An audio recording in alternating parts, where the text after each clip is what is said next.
Peace, prosperity, and abundance. Peace, prosperity, and abundance. Welcome back, Earth Goddess Gang. Welcome back, Earth Goddess family. If you are new, welcome to the channel. On this channel, we talk about basic astrology and spirituality. And I've been trying to think of a spiritual video I want to talk about. There's a few things that I've been thinking about. So today, I wanted to talk about a few of the asteroids, the ones we're going to talk about today in this video. Pallas, Vesta, and Juno. I believe I've already did Ceres. Yeah, I did. So, before we hop into that family, as you know, we all always get our intuitive messages pulled. We get our mind, body, and spirit right. God, like, that's like too many. Like 3 of them came out. I don't even want that many. Yeah, so gotta pull these intuitive messages to get our mind, body, and spirit right before we get this astrological knowledge. I'm just gonna go ahead and pick one. Okay, I think we've gotten this one before, but I'll go ahead and read it again. It says, "Am I afraid to be seen? The world doesn't want you to hold back any longer. Time to shine your unique light on the world. You were made for love. You were made from love, and from love you are in whole. There is no more hiding, there is no more shame, there is only truth. Live naked and free." Today's action: what part of me do I hide so I can be socially accepted and fit in? I am being authentic. Am I being authentic? Do I allow myself to be all of me? What do I need to feel so I can feel safe to be seen? Exactly, yeah, and I think we did get this one in a previous video. Am I afraid to be seen? And basically, and what areas in life are you afraid to be seen?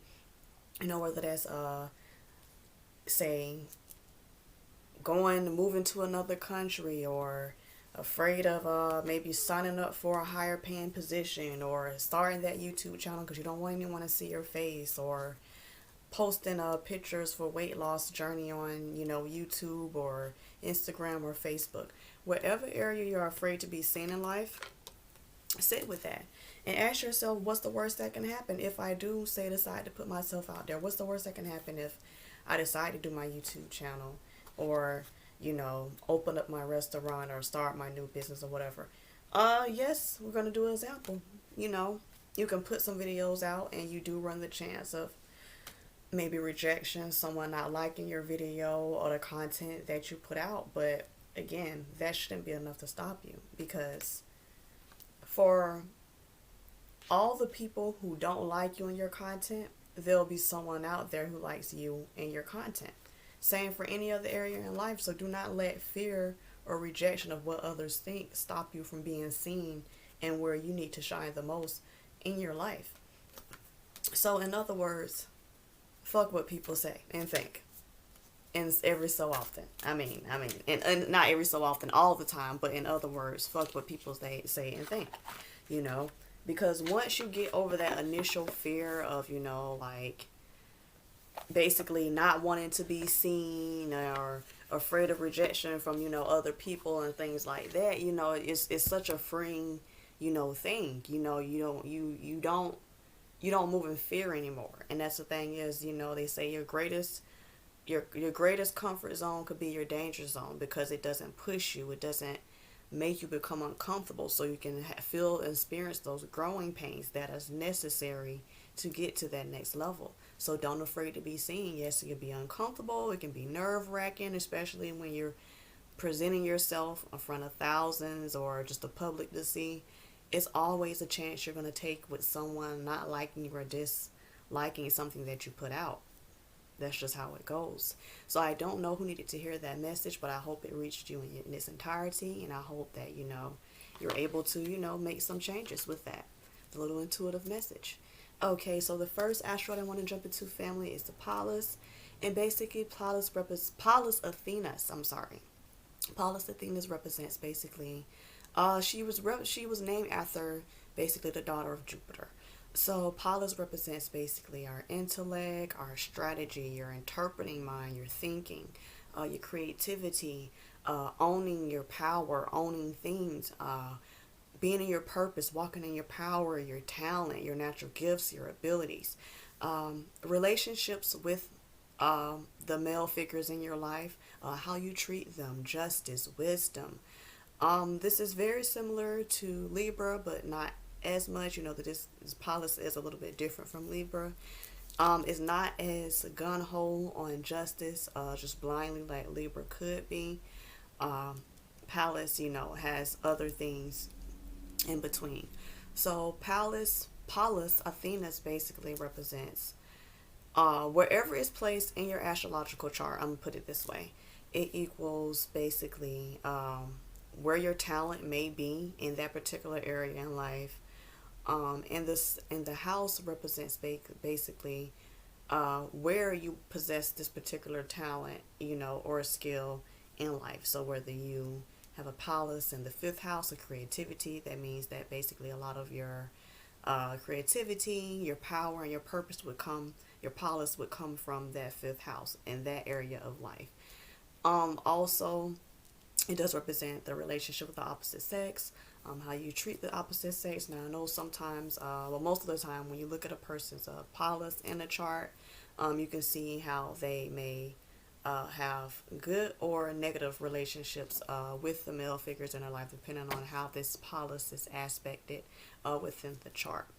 So, what you want to do, if you're not familiar with the Pallas and how Pallas Athena basically operates, make sure you find the time to pull that up in your birth chart and read up on it. And it'll definitely give you a telltale sign as far as in your relationships with the males in your life, whether that's your brother, your family, your friends, male friendships you've probably acquired throughout your life, and basically how you date. That will be a big telltale sign.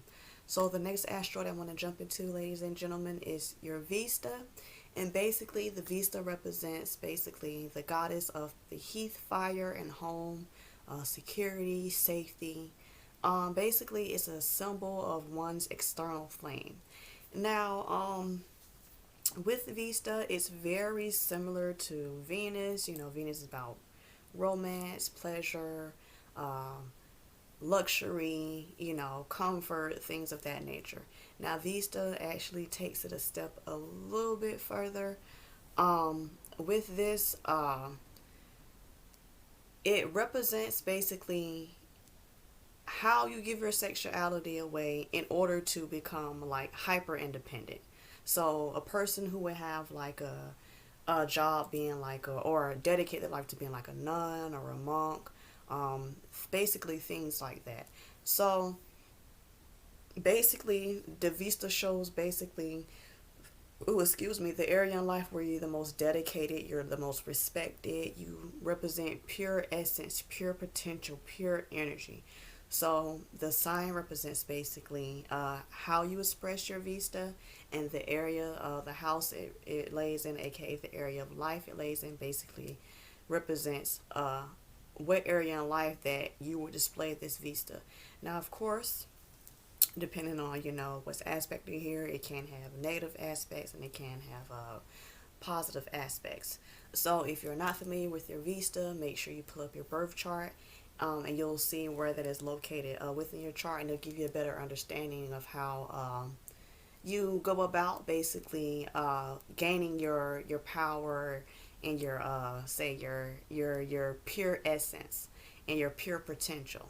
So the next asteroid we have here, family, is our last but not least, is Juno.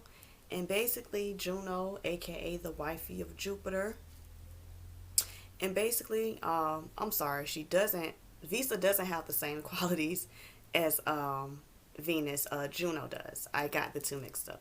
But with Juno is very similar to Venus, but Venus is more so aspected in getting it done, really initiating the romance, the pleasures, and Juno takes it a step further and actually looks for the commitment and the longevity within these things. So Venus is more initiating, getting it started. Juno kind of carries it out and keeps it. So that was the correction. So no, Vesta is not similar to Venus. Juno is.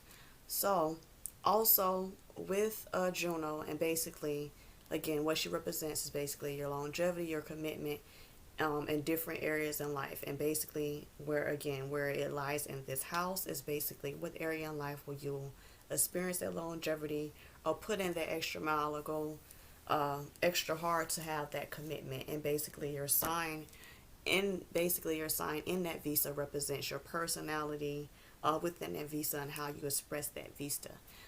So again, that is a quick video for the asteroids. I did do a Ceres video, so that is in a separate video. You all can go check that out in the rest of my videos.